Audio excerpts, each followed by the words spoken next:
The Ghost Dance religion came to the Great Plains at a pivotal historical moment, and so we can't tell the story beginning in 1890, but rather have to go back a bit and understand what had been happening to the indigenous peoples of the Great Plains in the 1800s. Winona LaDuke writes that in 1800, 40 million buffalo roamed the North American plains.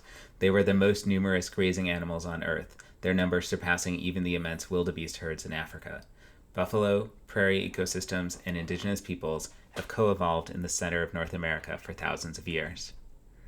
In the first half of the 1800s, the Lakota, Dakota, and Nakota, collectively called by outsiders the Sioux, prospered on the northern Great Plains with the buffalo, growing from some 8,000 people at the turn of the century to around 24,000 by 1850. And you can see the direct interconnections between Lakota, Dakota, and Nakota hunting practices, and the buffalo in this painting by George Catlin, and also in this picture showing the herd of bison gathered near Lake Jesse in 1853, right? So just absolutely massive amounts of wildlife in the center of the country. So this was about the time that the United States began engaging in what it would term Indian Wars, invading the center and west of what's now the continental United States, erecting a wide series of military forts, as there are diamonds on here, and engaging in a broad series of battles, which are marked by the crossed swords throughout this map over the late 1800s. So the United States gathered a wide range of Native peoples into a treaty-making conference called at Fort Laramie in what's now Laramie, Wyoming, to sign a treaty recognizing broad sets of land for various indigenous peoples, including the Sioux lands, which say Lakota, Dakota, and Nakota lands, shown in yellow on this map. However,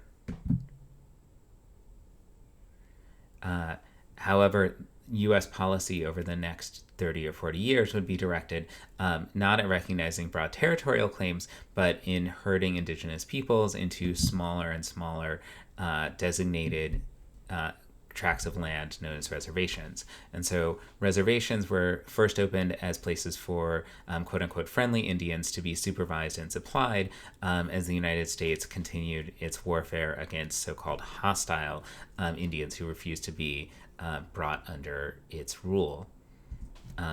In those places, government agents urged Indians to take up farming and white customs, and sent missionaries in order to assist with both religious conversion and this kind of cultural conversion, which they referred to as a civilization process. And they also prohibited Native American religious practices. Simultaneous with this, as there's an ongoing pattern of warfare between the United States government and the Native peoples of the Great Plains, was the massive scale of hunting of buffalo using mechanized equipment by particularly using machine guns and railway cars as launching points for shooting, which utterly transformed the ecological balance of the Great Plains and decimated the buffalo. As General Philip Sheridan, a former Civil War general, but who was in charge of this variety of military campaigns against indigenous peoples of the Great Plains, would put it, these men, i.e. the buffalo hunters, have done more to settle the vexed Indian question than the entire regular army has done in the last 30 years. They are destroying the Indians' commissary, right? It's the military term for their place of central food supply. Send them powder and lead if you will, but for the sake of lasting peace, let them kill, skin, and sell until the buffalo are exterminated. And in fact, the buffalo were nearly exterminated from the Great Plains of what is now the United States.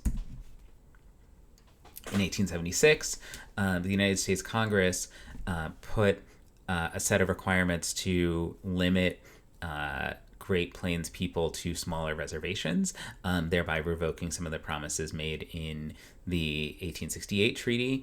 This provision was known as the sell or starve provision, and here it is in United States law, that hereafter there shall be no appropriation made for the subsistence of said Indians, that is the ones on the reservations, unless they shall first agree to relinquish all right and claim to any country outside the boundaries of the permanent reservation that they propose.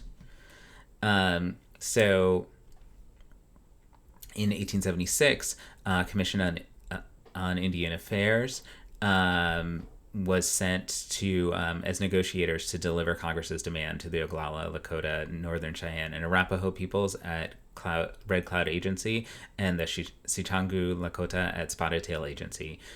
In the write-up of the experience, which is here reproduced in the New York Times in 1876, the Indian commissioners acknowledge, quote, "We entered on this work with the full knowledge that those who had heretofore made treaties with these Indians had seen their promises broken." And they write, "The commissioners were painfully impressed with the lack of confidence in the pledges of the government which was exhibited by the Indians.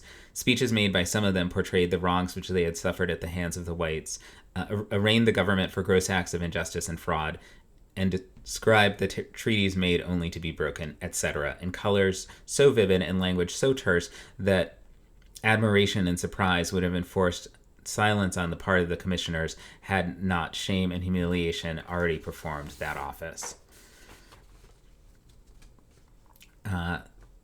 That which made the arrangement more telling was that it frequently came from the lips of those who were our friends and who have hoped against hope that the day might come when their wrongs would be redressed. Said a chief to a member of our commission, quote, "If you white men had a country which was valuable and which had always belonged to your people, and which the Great Father had promised should be yours forever, and men of another race came to take it away by force, what would your people do? Would they fight?" Another chief said, "I am glad to see you. You are our friends. But I hear you that you have come to move us. Tell your people that since the Great Father," which is this negotiating term that for at least 100 years at this point, U.S. negotiators had used to describe their leadership, whether it was the king or the president, that since the Great Father promised that we should never be removed, we have been removed 5 times. He added with bitter irony, "I think you had better put the Indians on wheels that you may run them about wherever you wish," unquote. Again and again the Indians spoke with sorrow of the present war and urged us to rub it out. Said they, "Tell the white people that this is not an Indian war. This is a white man's war."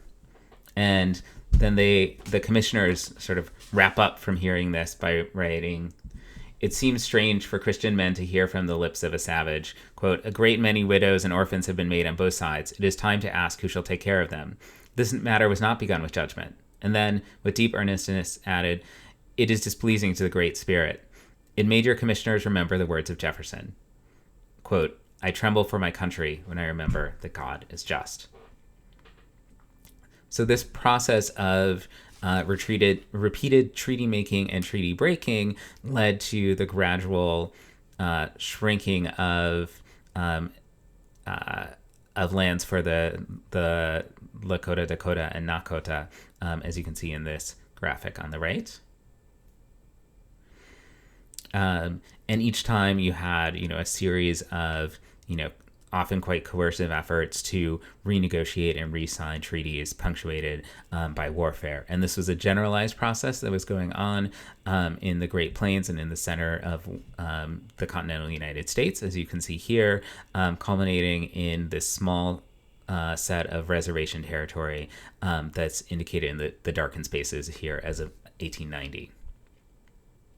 So meanwhile, reservations are becoming these spaces where people who are deprived of the right to leave their reservations, who live in an ecology that is very much integrated with sort of wide-ranging buffalo herds, are forced to gather on these small lands, which are not particularly viable for farming in the Great Plains, and become highly dependent on government rations. So this is a government agency ration distribution at the Standing Rock Reservation in North Dakota